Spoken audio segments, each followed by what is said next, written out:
ఇంకా ఇంకా ముందుకెళ్తే కేటీఆర్ కూతురు పైన ఆధారాలు కొన్ని ఆస్తులు ఉన్నట్టుగా చూపించడం జరిగింది అఫిడవిట్‌లో అంటున్నారు. ఆ ఆస్తులేనా ఇంకేదైనా ఉన్నాయేమో అనేటువంటి కోణంలో ఎంక్వైరీ ఏమన్నా కేకే మహేందర్ రెడ్డి చేయబోతున్నాడా మరి? డెఫినెట్‌గా నేనొకటి మాత్రం చెప్పగలుగుతాను ఏందంటే అంటే హ్మ్. అవన్నీ ఎలక్షన్ పిటిషన్ పరిధిలోకి రావు మేము తర్వాత. యెస్. వారి యొక్క ఆస్తులు, బినామీలు గానీ, ఏవి గానీ ఎక్కడ కూడా అనేది మాత్రం నేను తీయాల్సిన పని లేదు. ఇలా అన్నీ తెలంగాణ కానీ సమాజమే బయటికి తీస్తుంది. ఎందుకంటే వాళ్ళ దోపిడీ ఆ విధంగా ఉంది కాబట్టి, హ్మ్. ఇలా తెలంగాణ సమాజమే బయటికి తీసి మాకిస్తుంది ఇవాళ. ఓకే. మాకు వ్యక్తిగతంగా ఎవరి మీద ఏం లేదు. సరే అయిపోయింది, ఎలక్షన్ అయిపోయింది, మనం కొట్లాడినాం, పోయినామని మేము అనుకుంటాం.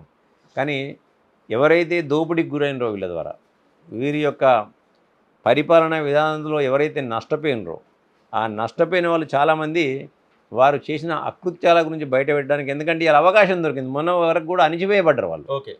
నియంతృత్వ పోకడలతో ఇవాళ ప్రజాస్వామిక హక్కులను, పౌర హక్కులను కాలరాస్తూ పరిపాలన కొనసాగించింది ఇక్కడ. దానికి భయపడరు చాలామంది. ఇలా ఓకే. ఆస్తులు ఉన్నా లేకున్నా ప్రాణంతో మనం బయటపడితే చాలు అన్న ఆహ్, జీవులు చాలామంది ఉంటారు. ఓకే.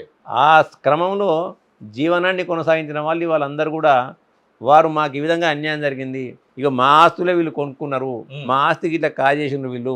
ఇవాళ మమ్మల్ని బలవంతంగా సంతకాలు పెట్టించిండ్రు. ఇలా నయానా భయానా బెదిరించి మాతో ఇవన్నీ రాయించుకున్నారు. ఇవాళ మాకు అని చెప్పి ఇస్తున్న వాళ్ళే ఎక్కువున్నారు ఇవాళ మాకు. ఇవాళ నాకు ఇది కూడా వచ్చింది అట్లనే వచ్చింది ఇది కూడా. ఓకే. కేకే మహేందర్ రెడ్డి ఇవాళ స్పెషల్‌గా పోయి వాళ్ళ మీద ఏం చేయలే. హ్మ్. కేకే మహేందర్ దగ్గరికి ఈ అఫిడవిట్ వచ్చింది. యెస్.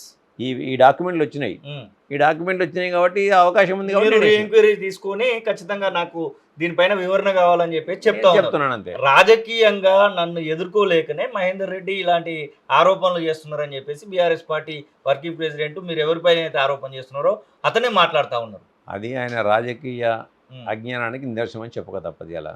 రాజకీయాలలో ఉన్నప్పుడు రాజకీయంగా ఎదుర్కోకుండా ఇది రాజకీయం కాదా ఇది? యెస్. అంటే నువ్వు చేసిన వాడిని అన్నింటిని కూడా నేను డూడు బసవలా వదిలిపెడిపోతే నేను రాజకీయం లేకుండా అవుతానా?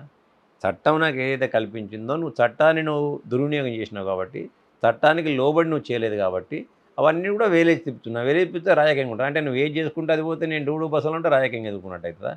ఇవాళ రాజకీయ అవగాహన లేని ఒక రాజకీయపు నడుమంతరపు సిరిగాళ్ళు మాట్లాడే మాటలవి. ఓకే.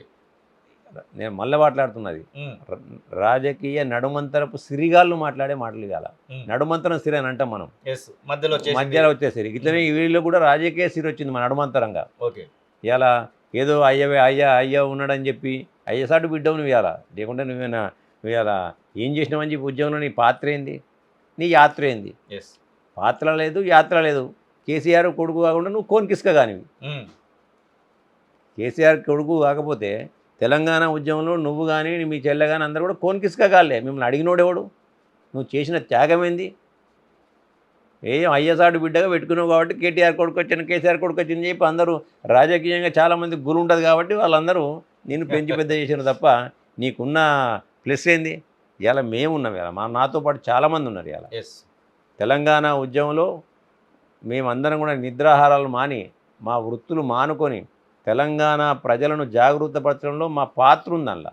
యెస్. తెలంగాణ హృదయంతో మేము పనిచేసినాం ఇవాళ మీ మాదిరిగా మేమేదో అయ్య పెట్టిండు ఆఖరికి మీ అయ్య పెట్టిన పార్టీ కూడా మేము పునాదులం. అవును. 2001 టీఆర్ఎస్ ఏప్రిల్ పార్టీ 25. అనే పదాన్ని పట్టుకున్నది మేము. దానికి ఆ రంగు జెండా ఇచ్చింది మేము. ఇవాళ మీ నాయన చేసే ఉద్యమానికి ఊతం ఇవ్వడానికి అనేకమైన వనరులను సమకూర్చింది మేము ఏదో ఉన్నది చరిత్రలో ఏమంటారు, తాజ్మహల్ నిర్మాణానికి రాళ్ళెత్తిన కూలీలు ఎవరు అంటే ఆ కూలీలం మేము ఇవాళ. యెస్. ఆ కూలీలను మీరు అప్పుడు ఆ రాజు ఆ కూలీలను విస్మరించిండు. ఇలా మీ నాయన తెలంగాణ ఉద్యమకారులను విస్మరించిండు కాబట్టి తెలంగాణ ప్రజలు నీకు తగిన రీతిలో బుద్ధి చెప్పిండ్రు ఇవాళ. అసలైన తొలి వెలుగు. ఫాలో వాట్సాప్ @తొలి వెలుగు official.